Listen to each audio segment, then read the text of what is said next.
स्वयंसेवक के नाते, सरसंघ चालक के नाते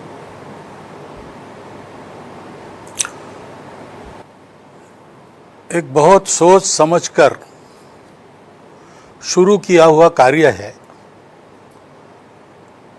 वो अब अपनी सफलता की ओर बढ़ रहा है।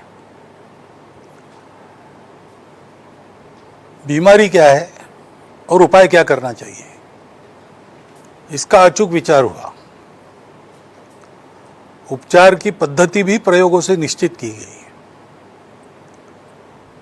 तो हम कह सकते हैं कि संघ की कार्य पद्धति से काम हो सकता है और यह संघ सब प्रकार की बाधाओं को पार करके आगे बढ़ सकता है। ये कन्फर्म होने के लिए 1950 तक का समय गया। उसके बाद उसके आधार पर एक देशव्यापी संगठन और उसके स्वयंसेवकों का समाज में अभिसरण, ये होने के लिए 75-80 तक का समय गया। अपने कार्यकर्तृत्व और अपने शील के कारण समाज का विश्वास संपादन करना और उसके आधार पर समाज जीवन के अन्य क्षेत्रों में अच्छे काम करके इस विचार के आधार पर और इस गुण संपदा के आधार पर देश चल सकता है, ये सिद्ध करने के लिए ये अभी तक का समय गया है।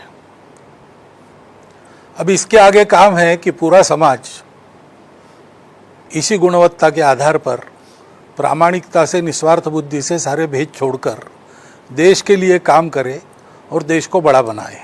1948 और 1975 में जो संघ पर संकट आए, संगठन ने उससे क्या सीखा?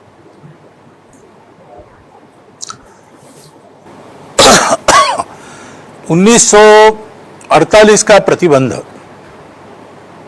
और 1975 का प्रतिबंध, ये दोनों राजनीति थी।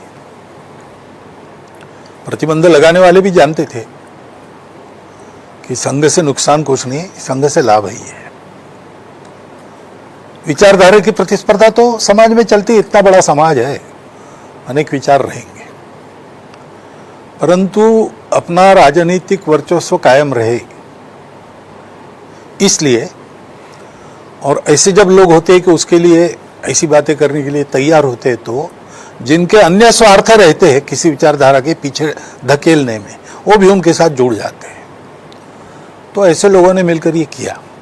परंतु पहले प्रतिबंध में ऐसा हुआ कि सब बातें संघ के विपरीत थी और संघ को समाप्त हो ही जाना चाहिए था उसमें। लेकिन उन सब बातों के बावजूद संघ उसमें से सही सलामत बाहर आया और आगे के 15-20 वर्षों में फिर से पूर्ववत हो गया या पूर्व से भी ज्यादा बढ़ गया। और जो संघ के स्वयंसेवक केवल शाखा में जाते थे, इसलिए समाज के अन्य क्रियाकलापों में उनकी बहुत बड़ी भूमिका नहीं रहती थी, उनकी अब वो भूमिका भी होने लगी। तो एक तरह से उस प्रतिबंध का ये लाभ ही हो गया कि हमने अपने सामर्थ्य को जाना, तो एक आत्मविश्वास स्वयंसेवकों में आ गया। और ये भी हमने समझा